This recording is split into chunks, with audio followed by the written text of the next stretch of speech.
Samantha Allen Bansillon. Elle a été soliste au New York City Ballet et au Ballet de Monte-Carlo. Elle est aujourd'hui directrice et professeure du Geneva Dance Center. Et aujourd'hui, donc avec Samantha, on va pouvoir découvrir son parcours en profondeur et bénéficier de ses conseils. Est-ce que tu peux, bon, donc là j'ai dit rapidement ton parcours, mais très très rapidement, est-ce que tu peux peut-être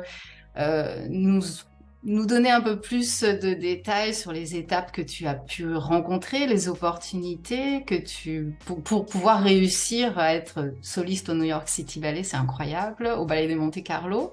Donc je t'écoute, nous t'écoutons. De là, Alfonso Cata m'a proposé de m'envoyer au stage de l'école du New York City Ballet, School of American Ballet. Mais à cette époque-là, il n'y avait pas encore d'audition par vidéo, il fallait se présenter à une audition. Donc moi, je ne pouvais pas aller à New York juste pour passer une audition. Donc il a écrit une lettre à l'école en disant qu'il me recommandait pour l'école et que s'il voulait bien m'accepter, il prenait la responsabilité que je pouvais venir faire le stage. Donc c'est comme ça que je suis partie à l'école du New York City Ballet pour le stage d'été qui dure 5 semaines. Au milieu du stage, j'ai été appelée par la directrice qui m'a proposé de venir pour l'année entière en étant boursière. Donc je suis partie en septembre, le septembre d'après, en tant que boursière à l'école du New York City Ballet, au School of American Ballet, où j'ai passé 1 an. Et à la fin de l'année, j'ai gagné un prix qui s'appelle le MA Wien Award, qui récompense le travail et les accomplissements de l'année. Et j'ai été prise dans la compagnie au New York City Ballet. À New York, on avait la chance d'être très entouré par un groupe de physiothérapeutes qui était vraiment extraordinaire. On avait accès à vraiment des soins très, très bons. À Monaco, pareil, des très bons soins avec une équipe qui est toujours là avec la compagnie. C'est une grande chance.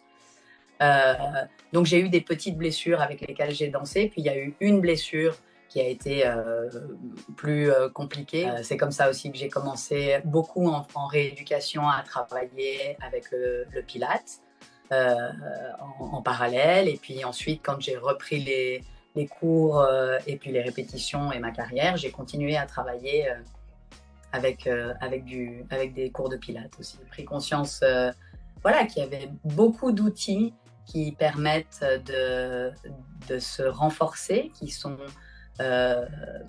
sont parallèles à notre vie d'artiste et de danseur de tous les jours, mais qui sont extrêmement complémentaires et utiles parce que les muscles travaillent différemment, qu'on prend une conscience du placement et même une conscience, je dirais, des corrections qu'on entend en tant qu'élève et en tant que professionnel, parce qu'on cherche toujours à se corriger, mais on prend conscience de ce que ça veut dire physiquement, en fait.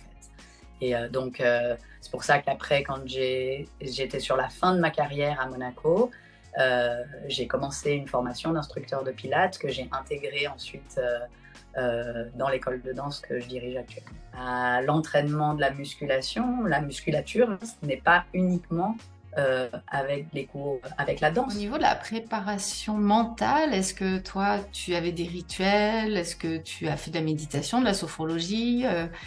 Est-ce que tu as bénéficié de préparation mentale? Est-ce que tu t'es fait ta propre préparation mentale? Moi, ma préparation était plus physique. J'ai toujours eu, je suis quelqu'un de très énergique, de plutôt nerveux, donc